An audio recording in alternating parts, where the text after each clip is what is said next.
Hello. This is a quick introduction to the state project paper that you'll be doing for our state politics class.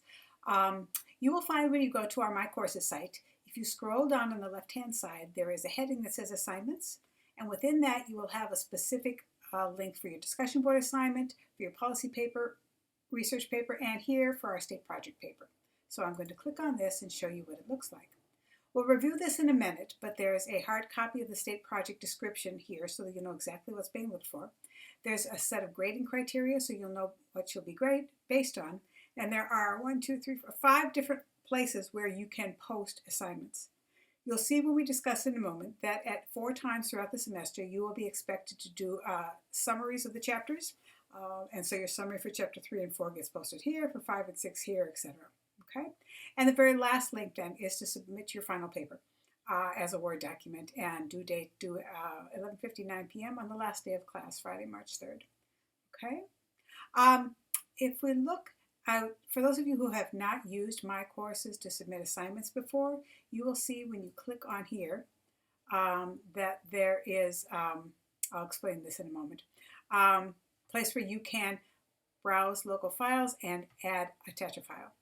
For all of the written assignments for this class, I'm asking that you write them on your computer as a Word document and then attach the Word document to the submission link, okay? And then you just go ahead and submit, and I will receive it so that I can grade it. I'm going to cancel though because I'm not submitting anything here. And you will find that there's one of those for each of the 4 chapter summaries that you must do and one for the final paper, okay? So let me get rid of this for a minute and we will look at the project description.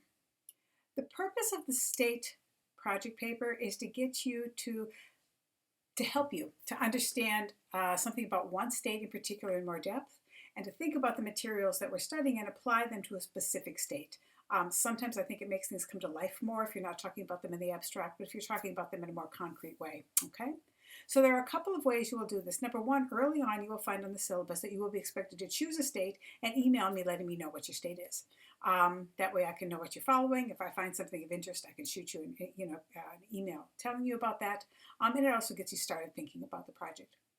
The state you choose can't be the state you live in or Massachusetts if you don't live in Massachusetts. I want you to learn something about a new state, okay? So it's got to be something other than Massachusetts or whatever your home state is, Rhode Island, Connecticut, or whatever. The first part of this assignment will be chapter summaries that I noted that you will do, one for chapters 3 and 4, one for 5 and 6, 7, 8, 9, 10. Okay? And after we've read the chapters, you will be expected to write that 1 to 2 page summary in which you will talk about something from those chapters that you found that is applicable in your state.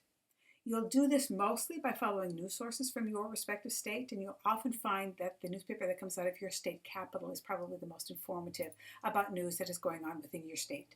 You may occasionally find information in the New York Times, the Washington Post, the Chicago Trib, other national newspapers, but you're more likely to find specific information about your state in the newspapers that come from your state. Okay, so you might want to think about that when you choose which state and where you'll be able to find information from.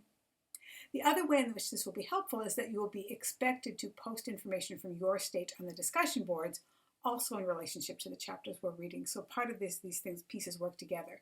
In some instance, you'll be posting on the discussion board. You could use some of that same information to discuss the chapter in more depth and how the information from your state applies to the material we've read in a chapter. As I say here on the assignment description, you cover a lot in 2 chapters. There's no way you can begin to talk about everything from your state. So choose 1 or 2 things that you think have appeared in news items over the course of that period of time.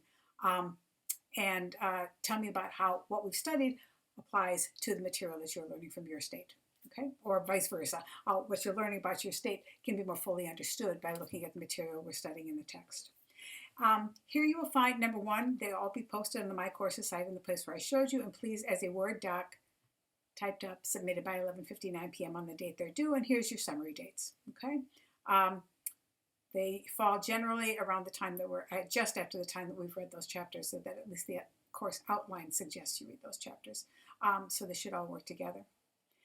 The second part of this assignment is worth 150 points. And is a 6-page paper in which you will write a full paper about your state. Think about it as writing a paper describing your state's politics related to the things we've discussed for an informed audience. So for other students in the class, they know something about state politics, they don't know anything about your respective state, say New Jersey. After reading your paper, they should have a much better understanding of your state, particularly in relation to the things that we have talked about in class, the things you have learned from your text about state politics. Okay? The last thing I'd want to show you here is the grading rubric. You will find that when you submit your chapter summaries individually, you get credit for submitting them, but they're not worth any points. The points are assigned when I do the grading rubric for your final paper, and as you see here, 30% of the grade for your final paper is really based on the chapter summaries. And here you'll see in the rubric, which is also found on my courses, a description of the kinds of things I'm looking for in your chapter summaries. Okay, so if you do, if you meet these criteria, then you'll get the full 45 points for the assignment for that portion of the grade out of the 150. Okay. The paper is also going to be graded based on, whether or not there's a theme or thesis that holds it together, right? Not just a bunch of snippets of information, not just cut and paste from your chapter summaries, but really a more comprehensive look that has some sort of a theme or thesis that tells me something about your state that you're studying, okay? The quality of the writing will also be graded, okay? You are not expected to have to use a citation style, although if you're making reference to a newspaper article, for instance, I'd like to see the link so that I can go back and look at the article that you're talking about. So you don't have to use a formal citation style, but if you're referencing something specifically in the text, you could give me the section number or the page number. And if you're referencing news articles, which is where a lot of this will come from, I'd love to have a link to that article so that I can go ahead and read it and know what it is you're referencing. I would note that you don't need to do outside research for this more than what you've already been doing unless you're finding that you don't have sufficient information from looking at maybe some government websites in your state and news articles. That should be sufficient for you to complete this project. Okay? As with everything throughout the semester, you should please be in touch with me and ask me if you have any questions on this or further assignments. Thanks.